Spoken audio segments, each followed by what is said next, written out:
हर व्यक्ति अपने अपने भाग्य का खाता है, कोई किसी को नहीं खिलाता, कोई किसी को नहीं खिला सकता, सबको खिलाने वाले भगवान हैं। एक समय की बात है, एक राजा था। उस राजा की 7 बेटियां थी। 7 बेटियां गुणवान थी, समझदार थी, सुंदर थी और संस्कारवान थी। एक दिन राजा का भव्य दरबार लगा हुआ था। दरबार में मंत्री, सामंत और प्रजा उपस्थित थे। और राजा ने अपने मंत्रियों से पूछा, मंत्री बताओ तुम किसका खाते हो? मंत्रियों ने हाथ जोड़ के कहा, महाराज हम आपका खाते हैं। फिर राजा ने प्रजा से पूछा, तुम किसका खाते हो? प्रजा बोली, मालिक हम आपका खाते हैं। ये सुनकर राजा के मन में बड़ा अभिमान आ गया।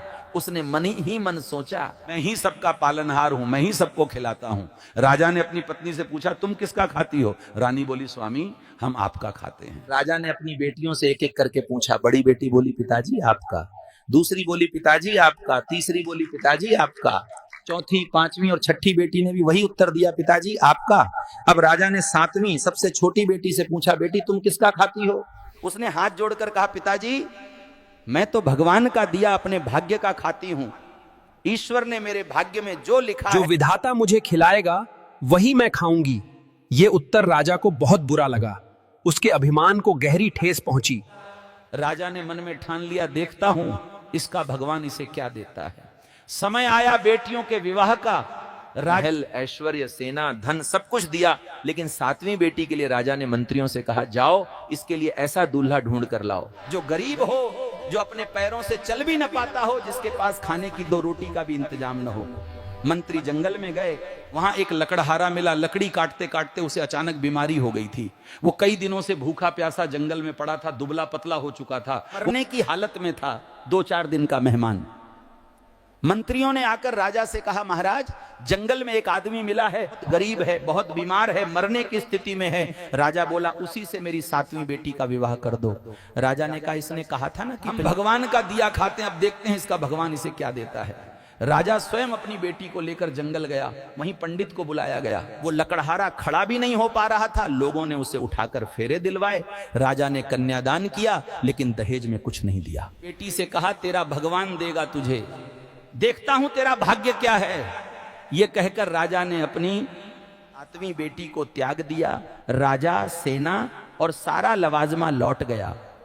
अब जंगल में केवल 2 लोग हैं, बीमार लकड़हारा और राजा की 7वीं बेटी, पति पत्नी के रूप में। बेटी ने देखा कि उसका पति चल भी नहीं पा रहा। उसने पूछा, आपको क्या बीमारी है? पति ने कहा, पता नहीं क्या हो गया। जंगल में आकर गिर पड़ा। पानी देने वाला भी कोई नहीं था।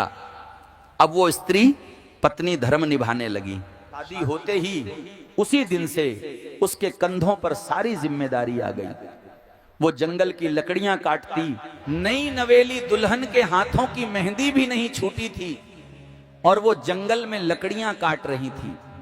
जो पैसे मिलते उनसे वो वैद्य से दवा लाती, पति को दवा देती, थोड़ा दूध लाती। अब वो जंगल में एक छोटी सी झोपड़ी बना करके रहने लगी। चूल्हे पर खाना बनाने लगी। लकड़ी काटकर उन्हें बेचकर कुछ मिट्टी के बर्तन ले आई और थोड़ा चावल ले आई और थोड़ी दाल, आटा, ये सब ले आई बेचारी। उसने जंगल में गृहस्थ स्टार्ट कर दी है। अब पति को बना के भोजन खिलाती, स्वयं खाती, थोड़ा दूध ले आती, दूध पिलाती। संयोग देखना कि वो दूध जब लाती, उसे लाते लाते उसे पता चला जंगल में जंगली शेर भी है, हाथी भी है। अब वो जानवरों के बीच में रहने लग गई तो वो उसे उनसे घुलना मिलना हो गया है।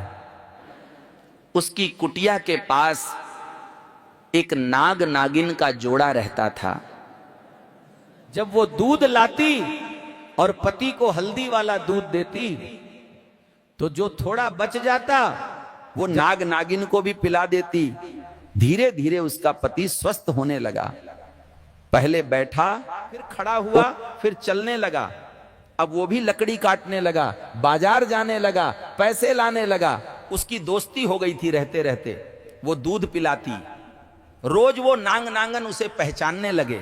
नाग नागिन को दूध पिलाना रोज का नियम बन गया। एक दिन नाग ने उसे स्वप्न दिया। कहा, तूने हमें दूध बहुत पिलाया है, जहां हम लोग बैठते हैं यहां बहुत सारा खजाना गड़ा हुआ है। लड़की को सपने में सांप ने कहा कि यहां पर हाथ डालना, तुम्हें खजाना मिलेगा नाग नागिन से। उसने वहां खोदा, उसे सचमुच सोने का घड़ा मिला, उसके अंदर सोने के सिक्के मिले, खूब खूब धनवान हो गई। उसने उस जंगल में नगर बसाया, अपने लिए महल बनवाया, वो रानी हो गई। देखते देखते उसका लकड़हारा पति राजा हो गया। प्रजा बसाई, बाजार लगवाया। वो राजा की बेटी तो थी, तो राजकाज आता था उसे तो कैसे चलाना। उसने सेना का संगठन किया, सेना बनाई, सेनापति बनाया, बढ़िया ठाट वाट चालू हो गया, टैक्स लेने लग गई और प्रजा की सेवा है। खूब लंगर भंडारा लगवाया, कोई मेरे राज्य में भूखा नहीं रहेगा। खूब भंडारा, खूब दान पुण्य किया। देखते देखते महारानी हो गई। एक दिन की बात है, वो प्रजा को भोजन परोस रही थी कि तभी उसने देखा कि उसका बूढ़ा बाप लाइन में लगा था। तो लड़की है, उस लड़की ने पहचान लिया।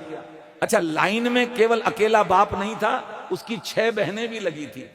लड़की ने पहचान लिया, पिताजी आप बाप नहीं पहचान पाया, आप कौन महारानी? पिताजी भूल गए, मैं आपकी बेटी 7वीं लकड़हारे से ब्याह किया था। आपने पूछा मैं क्या खाता हूं, मैंने कहा मैं वही खाता हूं जो ईश्वर ने मुझे दिया है। तो देखिए, मेरे पास सब कुछ है जो ईश्वर ने मुझे दिया है। जब भगवान पे विश्वास रखो ना पिताजी, तो वो सिर्फ उसका दिया, हम नहीं भगवान निमित्त बना के सबको खिलाते हैं। देखो आज आप भी खाने आए हैं, बताइए, पर आपकी ये दुर्गति कैसे हुई कि आपको रोटी के लिए लाइन में लगना पड़ रहा है? क्या हुआ? उसके पिता ने बताया, बेटी मैं घमंड में, अभिमान में चूर हो गया। मेरे सेनापति ने धोखा दे दिया, अन्य राजाओं ने आक्रमण किया। और जिन जिन के घर मैंने अपनी बेटियां ब्याही, सबका भाग्य न जाने क्या खेल खेला, सबके राज्य में आक्रमण हुआ, सबकी सत्ता मिट गई, सब बेसहारे हो गए, दर दर की ठोकर खाते भटक रहे हैं, सालों हो गए। बहुत भूख लगी थी, सुना था कि इस राज्य में भोजन बंटता है, तो तुम्हारे द्वार पे भूख मिटाने आ गया। पिताजी, सबका पालन करने वाले भगवान होते हैं। भगवान हमें पैसा दे तो हमें यह नहीं सोचना चाहिए कि पालनहार हो गया। पिताजी, आपने अपने आप को भगवान मान लिया था, आपका अभिमान इतना बढ़ गया था कि आप सबसे अपनी तारीफ सुनते हैं, कहते कि मैं सबका पालनहार हूं। पिताजी, वो अभिमान मिटा के आप भगवान की शरण में जाइए, और जो करते हैं भगवान उनकी मर्जी के बिना बड़ा नहीं लेता। और वो देना चाहे तो भिखारी को भी करोड़पति बना दें, और वो लेना चाहे तो करोड़पति को भी भिखारी बना दे। ये परमात्मा का नित्य का काम है। उस लड़की ने अपनी सेना भिजवाई, अपने सेनापति को आदेश दिया कि पिताजी के राज्य पर जिसने आक्रमण किया हो उस राजा को पराजित किया जाए। सेनापति गया, राजा उसकी टुकड़ी गई, उसने पराजित किया, अपने पिता का राज्य लौटाया, अपनी बहनों का भी उसने राज्य लौटाया, और अपनी बहनों का राज्य लौटा कर उसने सबका ये घमंड मिटा दिया कि मैं करता हूं, करते कौन है। इसलिए आप कभी अपने आप को करता नहीं मानेंगे। कोई किसी को नहीं खिलाता, सबको खिलाने वाले केवल भगवान हैं।